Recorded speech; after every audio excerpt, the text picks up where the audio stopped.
Alright, magandang araw po sa ating lahat mga grasa. Kasi sa ngayon, sa nakita natin itong isang Kundi 800, yan po pag-on ng ating breaker at sa pag-on ng ating susian ay lagi po siyang naka-alarm. At ang nangyayari po sa kanyang alarm ay hindi pa siya tumigil kahit ilang minuto pa basta't naka-on ang susian at naka-on yung kanyang breaker.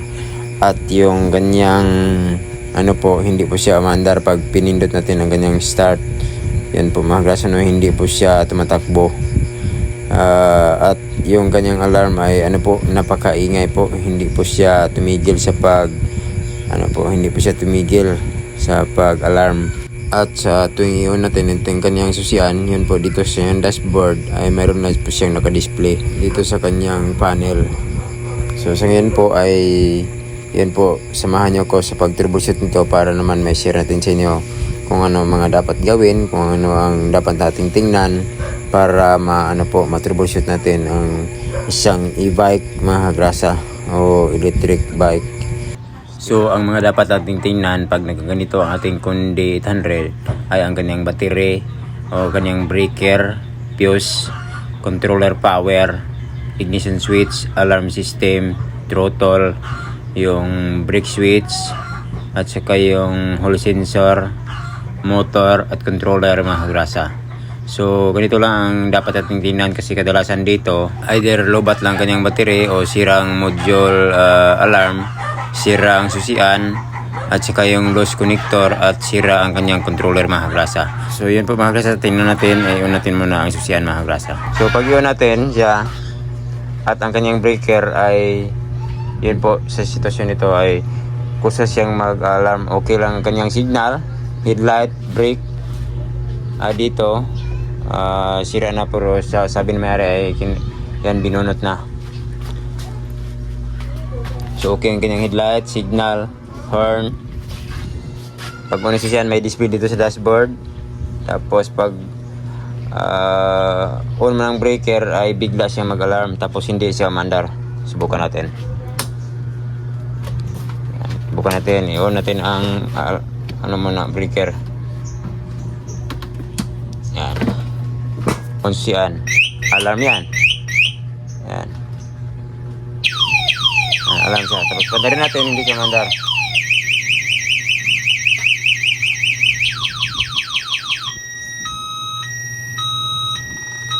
Yan.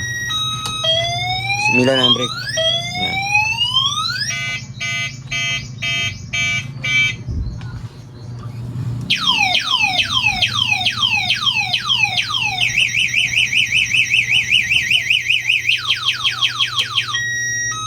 Wala redundo. Yan, wala. Hindi natin ang brake. Milaw lang. Yan. Wala usang andar. Tapos laging nag-alarm.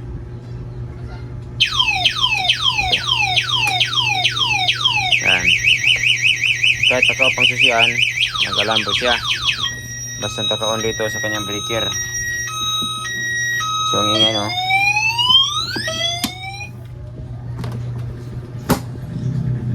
So first, check natin ang kanyang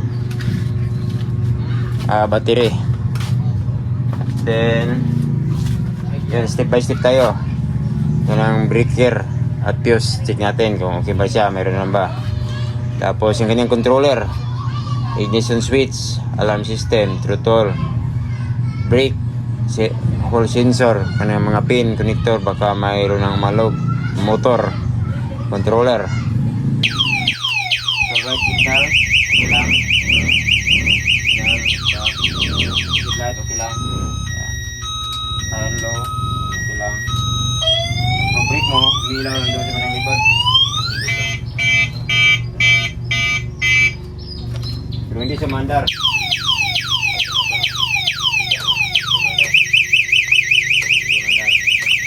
Laging naka-alarm. Yan, buksan natin dito. Kasi dito ang battery. Dito ang kanyang tutulong sa kanyang lalim at buksan natin dito sa kanyang sisiyan. Ang ingay po.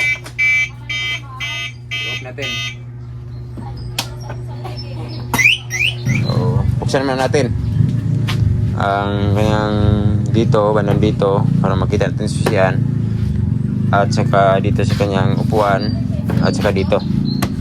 So nandoon ang battery, nandito ang kanyang controller, nandoon ang kanyang susian. So check muna natin. Alright, natapos na po siya natin na buksan. Nandito po ang kanyang susian, battery at ang kanyang controller. So i-check natin mga grasa ang kanyang battery dito. So bale ito ay buksan muna natin itong kanyang takip ng terminal ng battery. So ito ay may dalawa siyang terminal. So yan, ito ang red, ito ang positive, ito namang black, ito ang negative. So ito ay patungo sa kanyang breaker dito at patungo dito sa kanyang controller, dumaan muna ng fuse. So i-check muna natin mga grasa, isit na natin ating tester sa DC volts. So ito ay 48 volts na battery. So kapag 54 pataas ay fully charged at kapag 48 to 52 ay normal. Pero kapag bababa sa 42 volts ay low battery na siya mga grasa. So try natin sukatin, red probe sa red ng battery, black probe sa black ng battery. Okay, ito po ay nasa 51 volts. So ito po ay normal at okay po mga grasa. So next natin i-check ang kanyang breaker. So i-check natin itong kanyang breaker kung mayroon bang voltahe na dumadaloy dito. So iyon natin muna ang breaker mga grasa. So dito black probe sa negative ng battery, on natin ang breaker. So red probe sa output ng breaker. So tingnan natin kung may voltahe ba. So yan, same, 51 volts mga grasa. So ibig sabihin, dahil mayroon lang voltahe, ay yan po, okay po itong breaker na to. So yun po ay okay lang, ay next natin i-check ay kanyang fuse mga grasa. So ang red probe natin tester, itusok lang dito sa fuse. At ito namang black probe, itusok lang dito sa negative ng battery. So tingnan kung mayroon bang voltahe. So yun po mga grasa, no?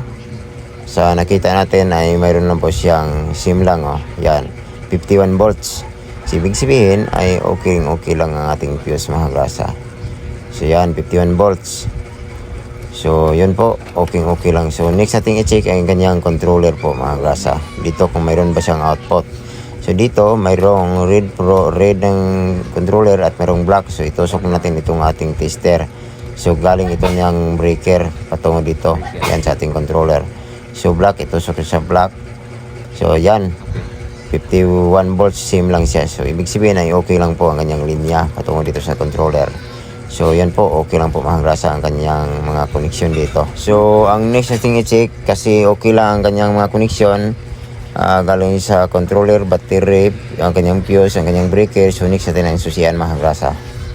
So dito sa pag-check natin sa ating susian, so bunutin natin ito kasi ang ingay kanyang alarm module. On natin ang breaker, tapos check tayo dito sa susian. So ito yung kanyang susian.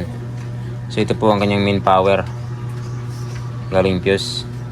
So, ito naman ang pag-on ng susian, dito po ang kanyang voltahe. So kailangan mayroon siyang sim voltahe 51 around to 48 to 50 volts, around to 48 to 54 volts. Pag mababa na sa 42 ay lobat na. So yung kanyang voltahe ay 51 po. So kailangan mayroong 51 o baba sa 51 ng konti, kasi kanina pa itong tinatis natin. Baka yan pumalo na sa 50 pababa yung kanyang battery. Pag around 42 pababa ay lubat na siya. So kailangan nang i-charge. Check muna natin ito kanyang susian kung okay ba siya. Tapos pagkatapos dito ay check natin ko lang alarm module. So binunot muna natin ang kanyang alarm module kasi ang ingay po. So ito po ang kanyang susian. Check natin. So dito, check natin dito. Kahit hindi ang susian, kailangan may voltahe ito. Yan, red probe ng tester. Sa black probe, hanap kayo ng black wire. Kasi ground yung mga black wire dito. So yan, tingnan natin ang tester. Black wire to. Yan, 51 volts. Yan, konti. Yan, 51 volts. Kita rin tester. O, kita ba? Yan, 51 volts. So, sim lang. So, yun natin ang susi kung mayroon bang pumapalo dito sa red na mayroong lining na black. Kung natin yung susi. Off natin muna ang alarm module kasi ang ingay. Sim lang. Black probe sa black wire. Ayan, 51. So okay lang yung susian natin. So next natin i-check ang kanyang alarm module. Alarm. So yan dito. So ang kanyang alarm naman po ay sabi ng may-ari ay bago pong kanyang battery. Yan po na sira na po siya.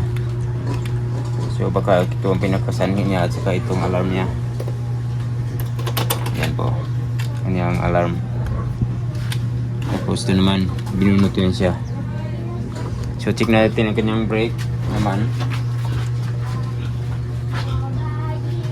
Balikan natin ang kanyang alarm module. So itong kanyang brake ng linya. So dito ay wala na, sira na po ito. So binunot lang kasi meron pa namang isa na nag-function. Kasi hindi ito maandar pag hindi yung tigain yung brake dito. Pag hindi nakailaw yung bandang likod ang kanyang brake light bulb, kailangan umilaw sa pagpiga bago mo siya pihitin dito para yan magkaroon ng signal doon sa kanyang motor. So okay lang, ito po ang kanyang linya ng signal brake. So yan, itong orange at saka itong green na mayroong lining ng yellow. Dito pagdating dito sa kit yellow at saka yan dito black na mayroong yan black wire dito ang tumatanggap patungo sa switch. So next natin is check ang kanyang throttle hold sensor. Ganyan, check ang throttle hold sensor. Then ang kanyang motor, tapos ang kanyang controller. So yan, throttle hold sensor. Yung ang gawin natin dito ay yon. Ito po ang kanyang throttle connection, no? Patungo dito. Baka wala pa siyang signal. So pag check dito, kailangan unat natin susian. Unang susian, kailangan mayroong display dito sa dashboard. Yan dito. Yan. Tapos itong tatlong wire galing ito ng throttle patungo ito sa ating controller. Yan dito. So bunutin natin ito para ma-check natin. So yan. So check natin itong tatlong wire, itong red na mayroong lining na black at saka itong black na mayroong lining na white. Tingnan natin dito. Yan, itong tatlo. Itong red na mayroong lining na red na mayroong lining na white, green na mayroong lining na white, at black na mayroong lining na white. So itong tatlo patungo ito sa ating controller. Mali pala kanina, yung red pala na mayroong lining na white dito. Yan. Oo po. Red na mayroong lining na white. So ito, yan, isit lang tester sa 20 volts DC. So tingnan natin kung naman ang ganyang breaker. Tingnan natin. So yan po, red probe, tusok lang sa red na merong lining na white, tapos tusok dito sa negative. Yan, meron siyang voltahe.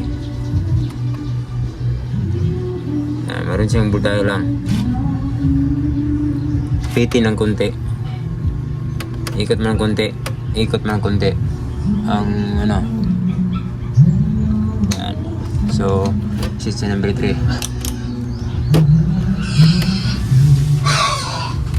Yan dito. Yan.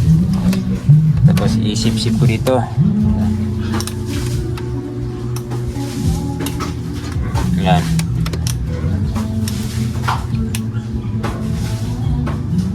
Meron na siyang voltahe. Tapos dito naman sa black. Yan, meron lang. Tapos dito naman sa green na meron lang na white. Yan, meron na po. So, balik natin.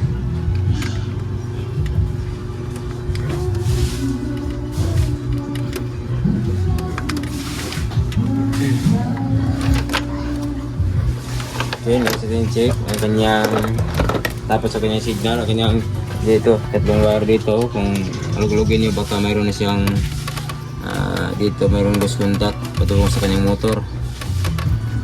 So okay naman, sa kanyang motor, wala naman siyang kasayad dito. Ito naman sa kanyang gulong dito.